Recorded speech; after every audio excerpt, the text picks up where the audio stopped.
Welcome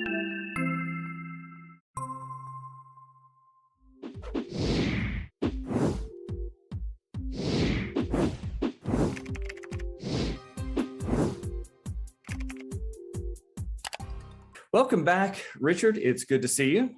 Good morning. Must be Sunday morning. Must be Sunday morning because here we are on the screen together. We should write a little song. We could write a tune. Put this to music. That's right. Today How are you doing today? You doing all right?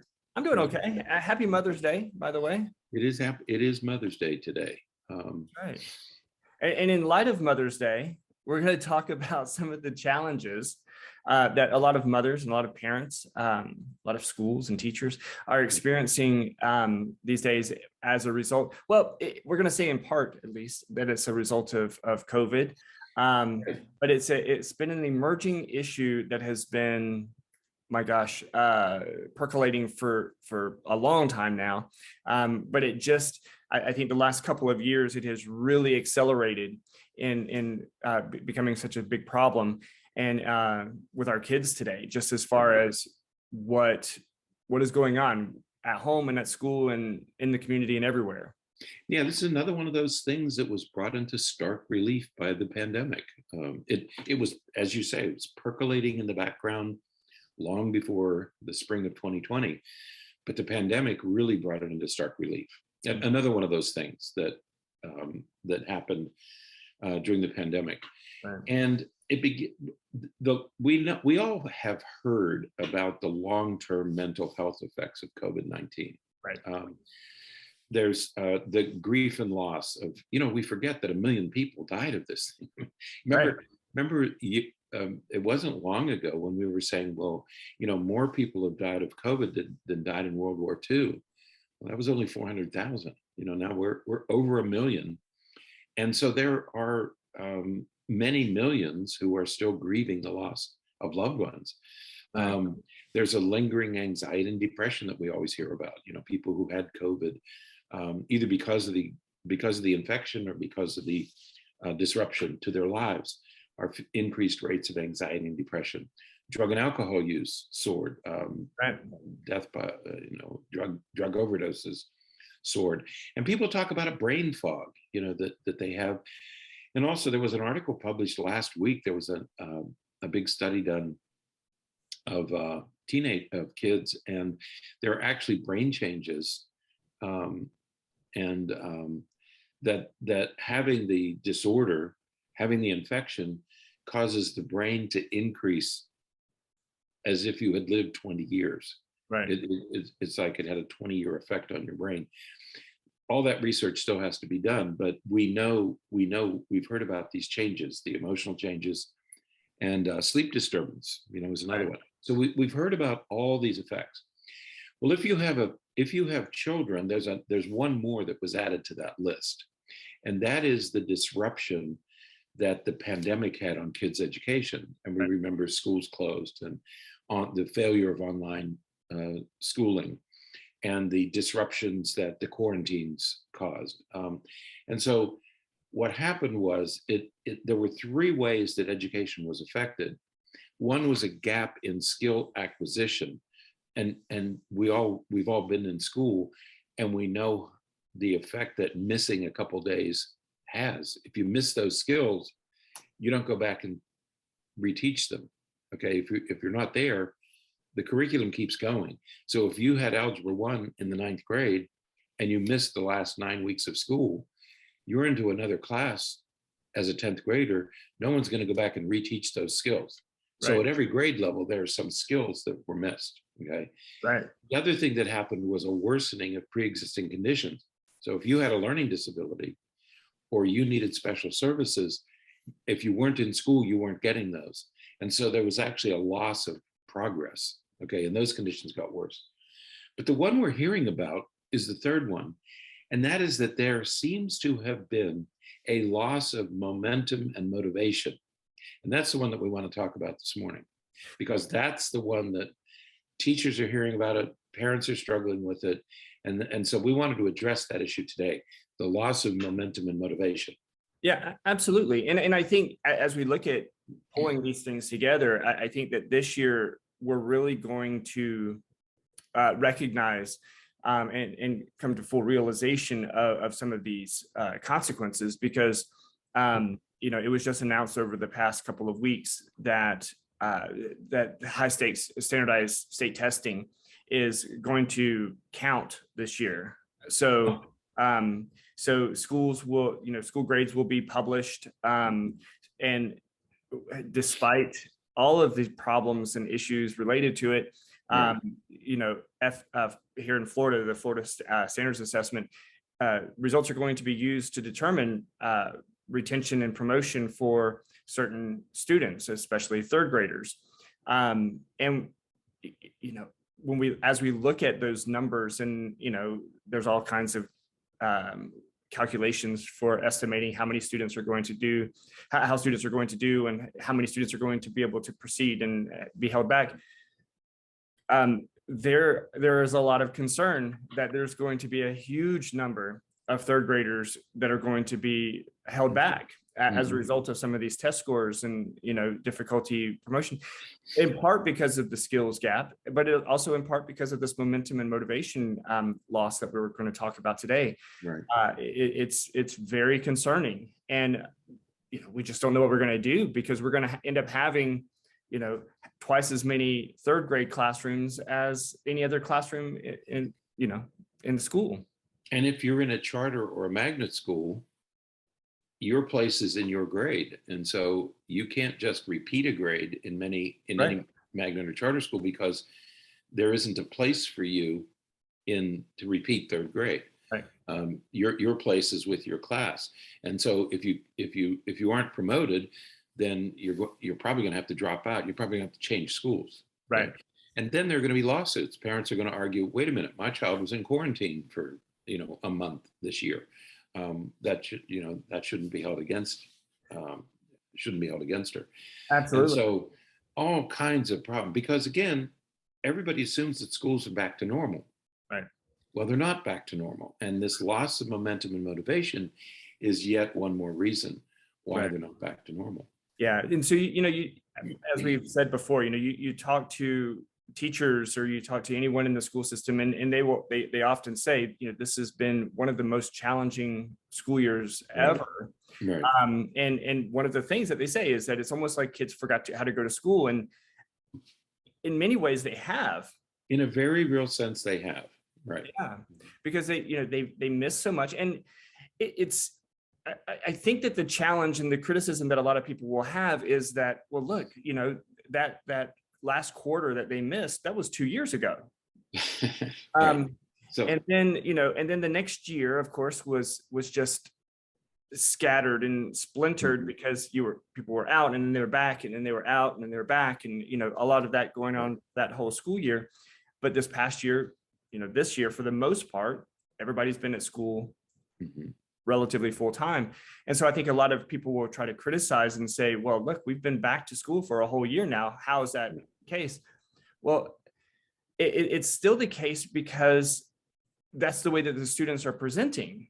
Yeah. It's yes, we've been back, but it's there's a lot of things happening in the schools that are outside of everybody's control. right. And it's creating this situation where it has been really difficult to get kids reacclimated back to full-time school. That's right. And what you hear from teachers is the same phrase, is that kids have forgotten how to go to school. Right. They all the momentum and rhythms that you have in a school year, you have summer vacation, and then you go back to school, and then you have the holidays, and you go back to school, and you have spring break. There's a rhythm to all that, and that rhythm was disrupted. So the changes, the effects were not only on academics, but they were on the procedures, the rhythms of the school year. And many kids lost momentum. Right. And what happened was, for example, having a regular sleep schedule. Right. Okay, that was all disrupted during the pandemic. Kids slept during the day. They were up late at night because they didn't have to go to school the next morning. Right. So sleep schedules were interrupted. Daily rhythms were interrupted. You get used to the school year, and you get back in harness, and this is homework. So you go to school and you come home, this is homework time, this is meal time, this is bedtime. All that was interrupted. All those daily rhythms were interrupted. Doing your assignments, doing your homework, that was all changed during the pandemic. And so kids stopped doing assignments, and many kids stopped turning them in. They would wait until the end of a grading period, all right? And then they just flood the teacher with all these missed assignments. One of the recurring problems, and I'm sure this is true in your practice too, is parents come in and say that she's not doing her assignments, or she does them and she doesn't turn them in, or I checked the parent portal and she has 5 missing assignments, and there's 3 days left in the grading period. Right. So that's a change that happened with the pandemic. And the whole idea of classroom decorum. How do you act in class? Right. Kids were off. We talk about summer slide. That's only about 8 or 9 weeks.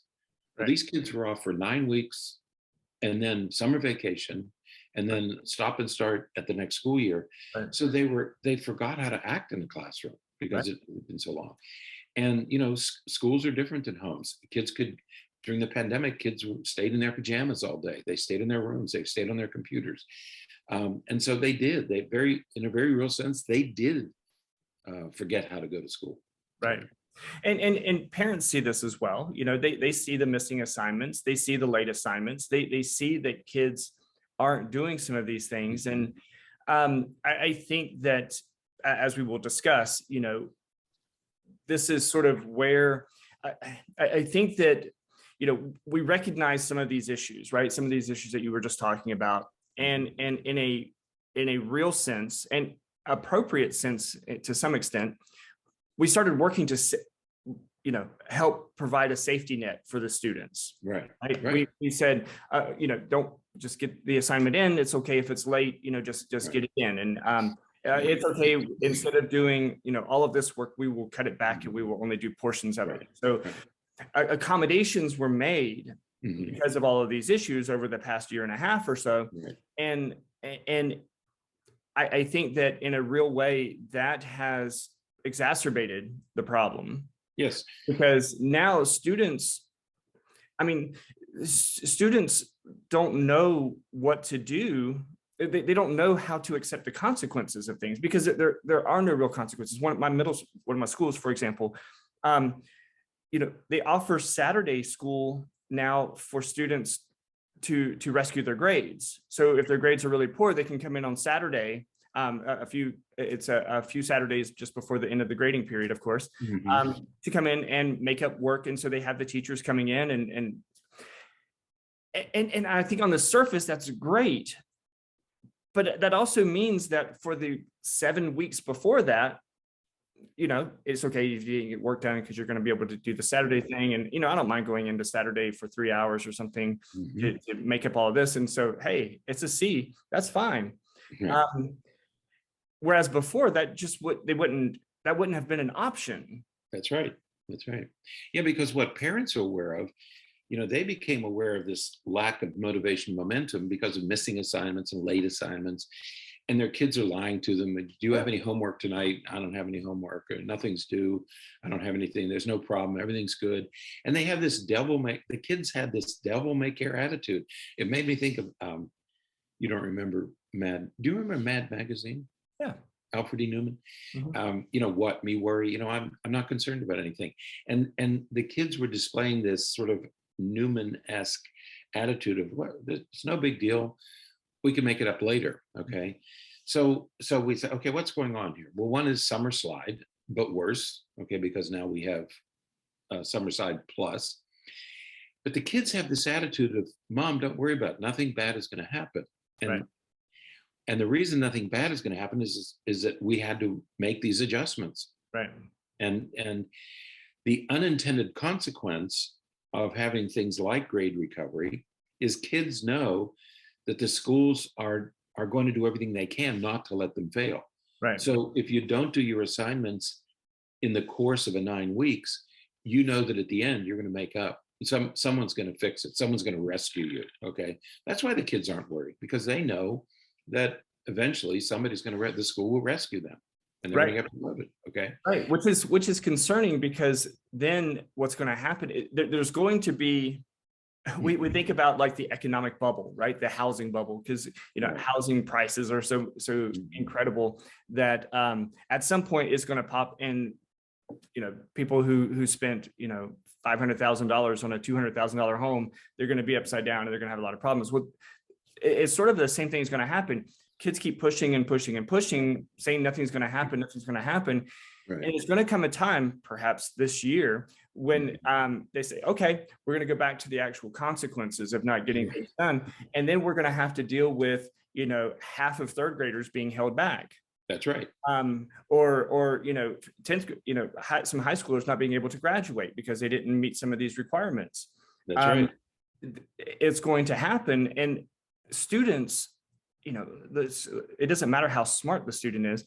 That's a really difficult thing for students to appreciate, that, hey, no, for 2 years, you haven't done anything. Right. Now, all of a sudden, you're going to do something about Right. it. That's not fair. Parents will say that's not fair. Right. But it's reality. Yeah, the kids have been working on the pandemic rule book. That you don't have to turn assignments in. Somebody's going to help you. You'll get the help you need. You'll graduate anyway. No one's going to be held back. So kids are using that rule book. All of a sudden, the state is going to say, "Oh, we're going back to the old rule book," and it's midstream. We're at the end now, though. Nobody can do anything about it. Yeah. So as parents became aware of this, that their kids had lost momentum, there's this tendency for parents to jump in and get their kids back on track. Okay? Right. And that's what we're seeing, that this natural tendency, completely normal tendency for parents, jump in, fill the breach, try to fill in the gaps that their kids are not doing anymore, and to get their kids back on track. Okay. It reminds me of that song, once kids got out of the rhythm of going to school, it made me think of that World War I song. How do you keep them down on the farm after they've seen Gay Paris? It was a popular song, and it's true. How do you get these soldiers back into harness after they've seen other parts of the world and other kinds of freedoms? So why do you want to go back to the farm when you could be in Paris? And so that's sort of reminded me of what kids are going through. Now, if your children are younger than 12 or 13, you might be able to get them back into harness and impose on them. Okay. Because kids at that age, kids in elementary school, are completely dependent on you. Many of them don't have cell phones, and they can't go anywhere without you. They need for you to drive them, to sign them up, to supervise, to attend. So kids younger than 12 are really captives. They really don't have any option. They have to do what they're told.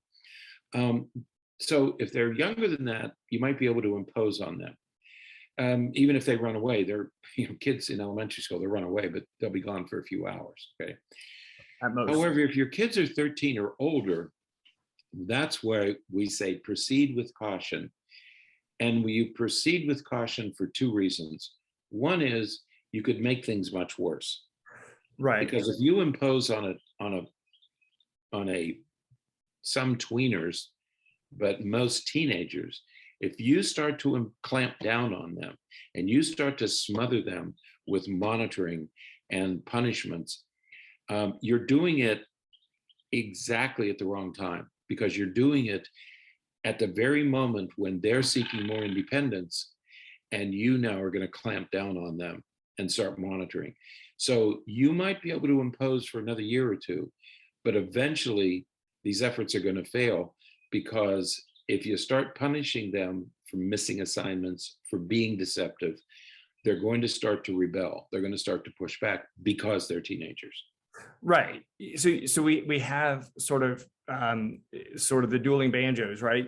On one hand, you have kids really needing you to clamp down and to reorient and straighten out the path, but at the same time, everything it is about them, right, it's going to resist that. Moving in the other direction. Right.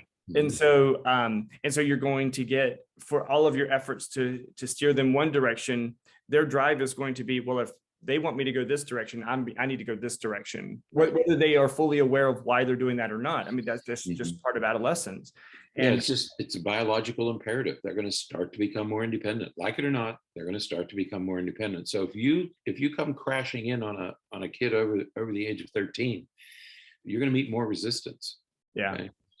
And the other thing that happens is, in addition to meeting resistance and possibly ruining your relationship, you're going to rob them of what they need the most. right. They need to be making their own mistakes at this point. You have this 5-year window from 13 to 18, because they're going to walk out at 18. They're going to leave. Whether they stay in the house or not, they're going to leave. So what do we want for our children? Well, we want them to be independent and resilient and motivated and to accomplish things. But that takes planning and effort. It's not just going to happen automatically. And so parents, in order to turn their kids from children who are dependent on them to adults who can be independent, that takes planning and effort during those teenage years. Okay. And to accomplish that, parents have to transition from attachment parenting to detachment parenting. Now Right. you have to, it's a different type of parenting. Detachment parenting is a very different kind of parenting from attachment parenting. Right. And that's the adjustment that parents need to make. And you need to make that whether there's a pandemic or not, because biologically kids are going to go through this change, and you have to switch to detachment parenting. So be careful of that tendency to say, well, I have to jump in here and regain control of this teenager. You do that at some risk. Yeah, because as soon as you jump in and you start taking care of everything, we've had parents who've come in and said it's like I'm living their life for them. It's like I'm doing I'm doing everything for them. Right. It's not allowing them or affording them the opportunity to build the skills that they need to be successful. In just a couple of years, they're going to be independent, and they can say, no, I'm not going to do what you tell me to do. And sure, you can say, well, if you're not going to do what I say, then you can't live under my house, under my roof. Okay, so you're going to let them leave. Yeah, go count. Most of these parents do not allow them to leave. And so then, there's no teeth behind the growl. So you have to weigh these things out. And like you said, whether there's a pandemic or not, our jobs as parents are the same. And our job is to teach them and to give them the skills that they need to be independent and to be able to accomplish goals and to be able to be successful, however they define success. That's right. And that's what I mean by detachment parenting. It's a different skill set. Prior to that, with attachment parenting, you need the security and the predictability.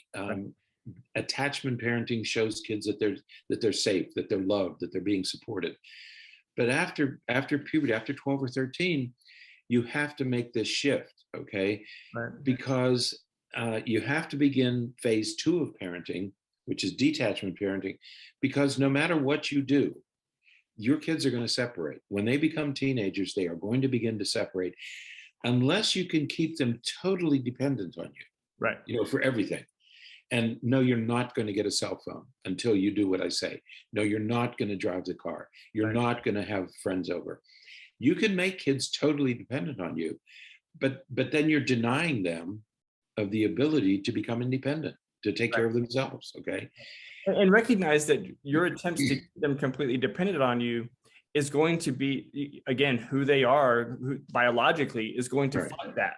They're going to battle against that, because as soon as they have one friend, that friend is going to be much more important than you. That's right. And so, yes, they're going to separate, but they have to separate safely. Right. And by that, we mean, if you were living, imagine you were living you were an Aborigine in Australia. Those teenagers also become independent, but they're taught how to become independent safely and how to survive in this environment. Well, we have an environment too. And so no matter what the environment is, there are going to be these dangers out there that once they leave you, they're going to be exposed to those dangers. And there's nothing you can do about that. Okay. Yeah. You cannot, whether you're Aboriginal, you teach the Aboriginal children how to hunt, but eventually they're going to go out on their own and hunt. Right. And they're going to be exposed to those dangers. So you can't continue to protect your children from those dangers. And so yes, there are dangers out there, but you have to let them go. They have to confront those. Right. You can do so safely. You can do it in a structured way, because that's what you do between 13 and 18 is you structure the challenges for them, but they must have the challenges.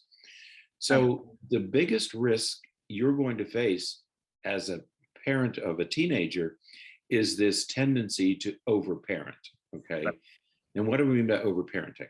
Yeah. Overparenting is, well, it's been called a lot of other things too, right? It's helicopter parenting, it's snowplow parenting, it's lawnmower parenting. There's a lot of different names that we've given for it, but really we're talking about two main things. Right. One is over assisting.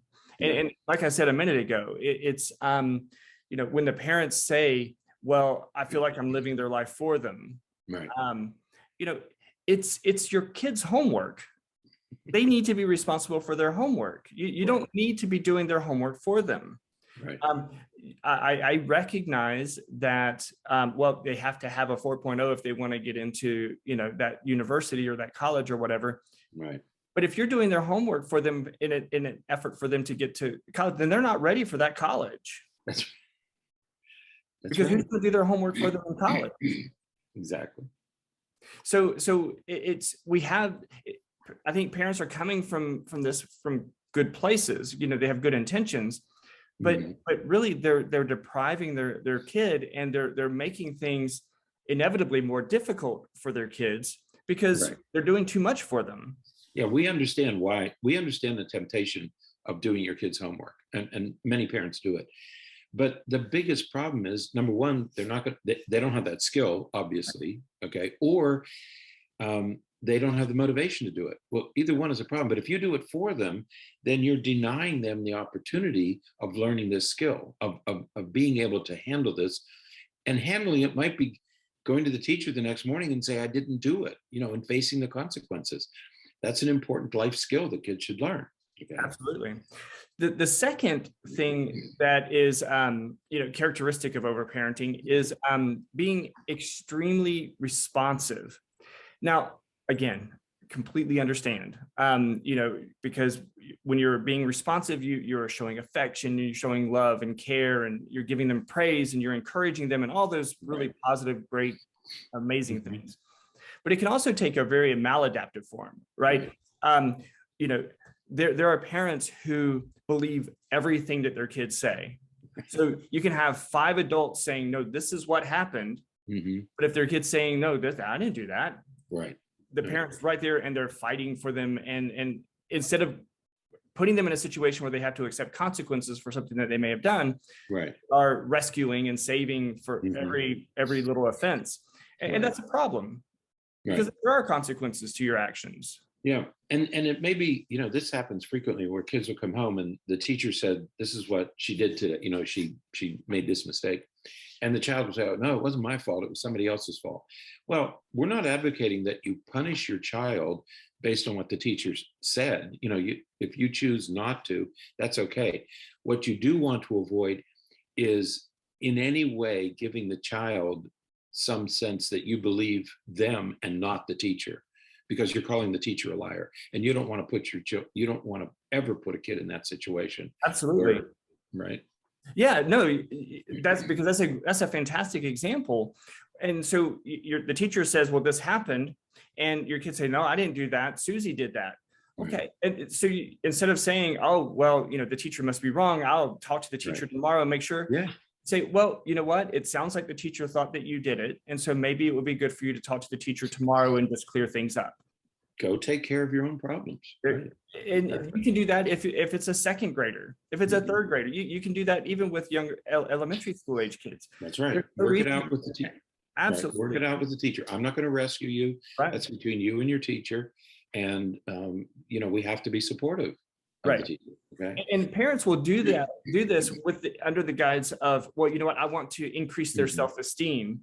You know, because I want them to know that I believe them, and, you know, I do their homework for them because I want to, you know, I want their grades to be really good so it can boost their self-esteem.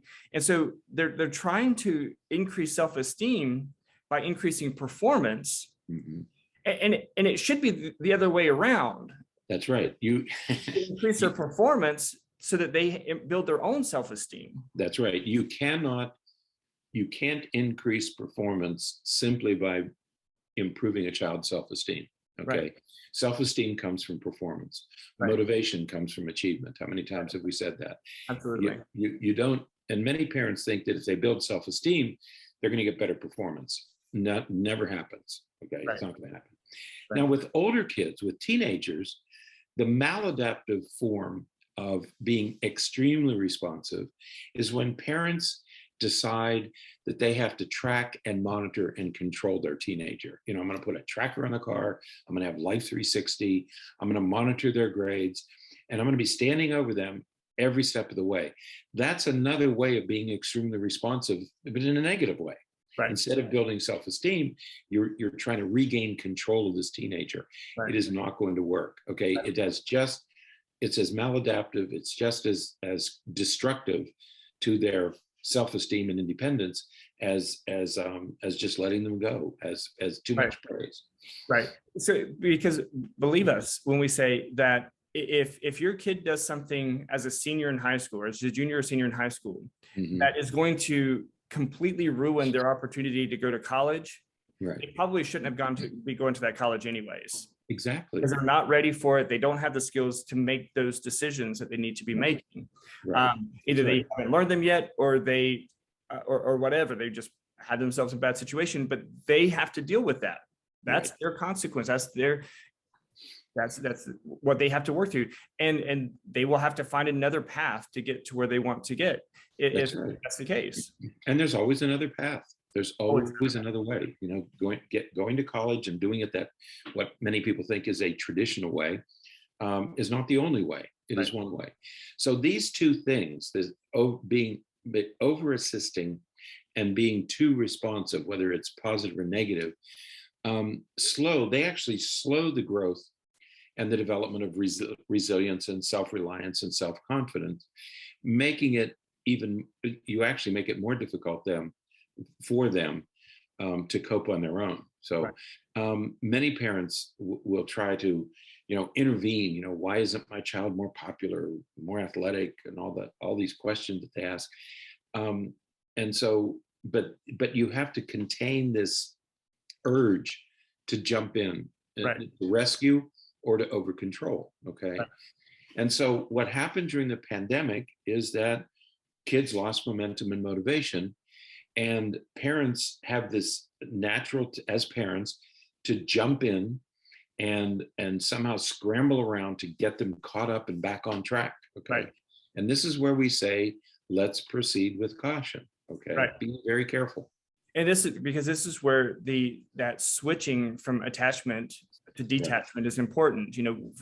When you have a baby in those early years, everything about the child is built around the parent. So babies are reinforced and encouraged simply by the sound of their parent's voice, especially their mother's voice. There are, a baby, an infant, a newborn can recognize her mother's voice out of everyone else's voice in the room. They can recognize that. And there's changes that happen in the baby's biology acutely when they hear their mother's voice. But by the time a kid reaches puberty, all of that changes. And parents are aware of that. Okay. And they know that, wow, something happened here. My kid who, was really close and wanted to do everything with me suddenly wants nothing to do with me. Yeah. She doesn't tell me anything anymore. She doesn't talk to me. She stays in her room all the time. Right. Yeah, well, we have some good news and some bad news for you. The good news is there are biological explanations for why kids make this departure. Okay. Mm-hmm. Is that the good news? Yeah, there's biological. The bad news is you can't do anything about it. Right. Okay. So, and there was a study done recently, absolutely fascinating study. It involved the study of 46 kids between the ages of 7 and 16. And the researchers used functional magnetic resonance imaging to study brain activity while listening to a mother's voice and then listening to a stranger's voice. Now, what the fMRI showed was brain activity. Right. What the researchers learned is that in young children, their brains responded to their mother's voices more than the strangers' voices. After age 13, it was just the opposite. Right. That a teenager's brain, after age 13, teenagers' brains responded more, the brain responded more to strangers' voices than to the mother's voice. Right. And we think that from a biological perspective, the brain responds to the caretaker in young children. Where's the food? Where's my shelter? Where's my support? Where's my system? You know, babies become attuned to their mother's voices while they're in the womb. Okay, that's when they learn this voice is different. And so for young children, they respond to the person who is caring for them. Right. But what happens at 13 is that now they're interested in others. Now they become novelty seeking. We talk about teenagers being novelty seeking and risk taking, okay? Then they want to hear strangers' voices. Now, what is this stranger telling me? And how many times have parents said, well, she talks to her friends more than she talks to me? Right. There's a biological reason for that to happen. It's not anything to do with your parenting, nothing to do with you as a person.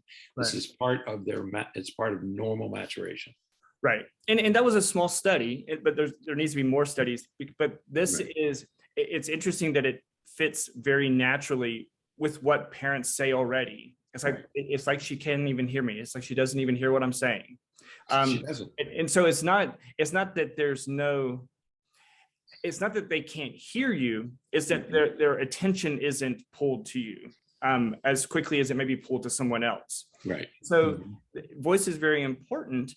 You know, so we need to be talking to our kids a lot when they're younger, building and instilling those skills and that understanding.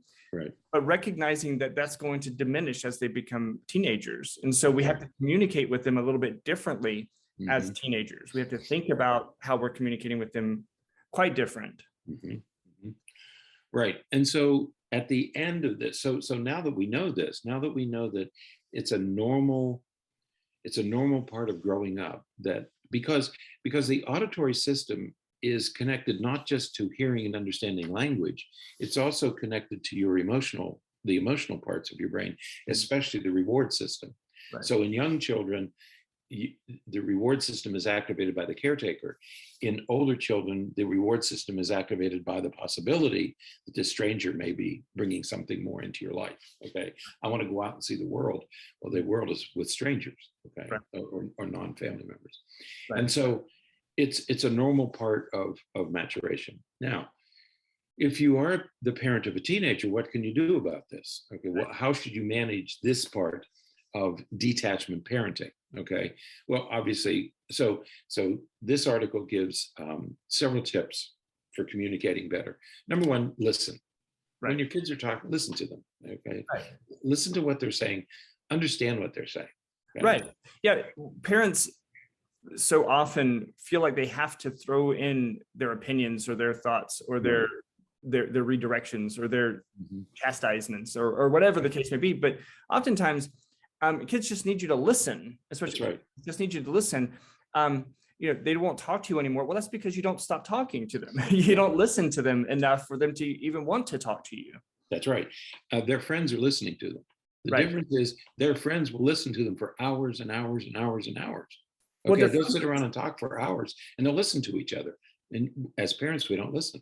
The friends are listening to them, and their friends, the second thing is, will validate their feelings. That's right. They'll say, I hear you. I don't blame you. Your mom sounds really, your dad sounds really mean. You know, all those feelings that they're having are being validated. Yeah. Do you validate your children's feelings? Right. Right. You know? The third thing is showing, and it's something we have again talked about before on the podcast, and that is, you know, you have to create a situation so that you show your kid that you trust them. Right. Yes, they're going to make bad decisions. Yes, they're going to make errors and get into problems and troubles and things like that. But you have to allow them to know that you trust them. And you go back to the starting line again, and put that risk out there, and so that you can trust them. That's right. If you are tracking your child's vehicle, tracking their phone, put them on Life 360, that shows that you don't trust them. Right. Okay, all those things. I know you're doing it for safety reasons, but all those things also send the message that I don't trust you. Now, if you have a teenager who has shown that you can't trust her, right, she's sneaking out, she's unaccounted for, she's missing classes. If you have a teenager who has demonstrated that you can't trust her, then you may have to impose some on her. But most kids aren't doing that. right. Most kids can be trusted. Are they going to make mistakes? Yes. Are they going to lie once in a while? Probably. But that's part of the process. Okay. But if you monitor and track too closely, the other message is, I don't trust you. And that's not a message that you want to send to your kids. Right. Yeah. And even those kids that have shown you that it's difficult to trust them, you still have to very quickly get back to the point of trying to show them that you're trying to trust them. Give them a chance to rebuild it. Right. So in that sense, you can't always be the director, right? That's the next thing on the list. You can't dictate every single thing that they do, because that too shows that you don't trust them. Right? Well, I can't trust that you're going to make this decision, right? So I'm going to tell you what you're going to do next and where you're going. Right. So you can't dictate because with older teenagers, you're not going to make all the decisions. Whether you think you are or not, you're not going to. Right. You have to give praise, but you have to be careful with praise. You don't want to overdo praise. On the other hand, you have to acknowledge the progress that they are making. And kids are going to make progress. The brain matures through adolescence. The 18-year-old brain, very different from the 13-year-old brain. Right. Kids are going to make progress, and you have to acknowledge their progress. Right. And going along with giving praise is just controlling your emotions. Yeah. You don't want to go overboard with praise, but you also got to make sure you don't go overboard with negative reactions to things. So you have to work really hard to control your emotions. You're trying to get your teenager to control their emotions, so you have to control yours. Right. And try to do things together. Kids, even though I always used to say the kids have two hands. With one hand, they push you away, and the other hand, they pull you to them. Okay. So yes, they're going to do both. And every time you have a chance to spend time with your teenager, take it, do it, because they do want to be with you. Right. And you have to initiate some of this. They may say no. Honey, do you want to go out and do that? No, I don't want to. But I'll bet if you say, hey, do you want to go out and get a manicure and a pedicure today? Most kids are going to be okay with that. Other kids may want to go shopping at a consignment store. Other kids want to go fishing. Depending on your child, figure out ways that you can spend time together. Yeah, and one of those things could just be having regular meals together, doing things at the home together when you're all already there. Right. Being mindful and understanding of their time and what they're trying to do, but trying to have those kinds of regular opportunities at home. And part of that just comes from sort of the last thing on the list is being observant. Right. See what your kid is doing. Right. See where he's going, understand what she's doing, learn what your kid is into, so that you can understand it and you can learn it as well. And so you can connect with them in that way. Right. Yeah. We talk about sharing regular meals. In every culture, mealtime is a special time. I mean, there's a reason why we have these formal dinners and people get together for lunch and they have business lunches, and it culturally, sharing a meal together is an important thing in every culture. And during the pandemic, some of that togetherness may have fallen apart. But teenagers, when they were little kids, little baby, you watch little kids, toddlers, they'll go out and play with their friends, but every once in a while they come back to the mother and just kind of renew the relationship. They want to make sure mom's still here, that you're still here, you're still watching, you still care about me. And you have to come up with ways to regenerate your relationship. And one of the easiest ways in teenagers is to use mealtime as a time to be together. It's a legitimate, everybody has to eat, okay? So it's a legitimate time to be together. And so we encourage families to share regular meals. It doesn't have to be dinner. It could be breakfast, lunch, or dinner. It doesn't matter. But it's a good time for parents and teenagers to be together in a natural setting, not an artificial setting. Right. You have to eat anyway. Eat together. Absolutely. Absolutely. So, there's this list of things that you can do with your teenagers, all these things that we're talking about, from from listening to giving praise, and again, being observant, watching your kid, and just understanding their rhythms and their natural tendencies, and who they're spending time with and what they're doing. All of those things are important. Being able to talk to your kid about what they're into, being able to understand your kids' motivations, what they seem to be driven for. Those are all things that are really important when you're trying to keep this connection, while at the same time giving them the space that they need to develop that independence and everything that they need before they leave the home. Yeah, one of the most difficult thing is to validate their feelings. Parents really struggle with that, because as long as your children's feelings are consistent with yours, it's easy to do. Yeah. But as soon as your children present something that isn't consistent with the parent, for example, parents are carnivores, and the child says, "I'm going to be a vegetarian." You have to validate that. Right. Okay. You have to validate that I don't want to go to college. What if your child comes to you and says, "Mom, I just don't want to go to college"? What do you do about that? Okay. Well, you have to begin by validating that feeling. Okay. Right. You have to listen, and you have to validate their feelings, because if you don't, they're going to go elsewhere. Absolutely. They're going to seek out people who will validate their feelings. So. Yeah, absolutely. The link to several articles will be in the show notes, so you can read a little bit more about all of these things. But raising teenagers is a very difficult and challenging thing. So proceed with caution, as we said at the beginning. So, all right. Well, that is it for today. Okay. Until next time, stay happy, stay healthy, and forget to be afraid.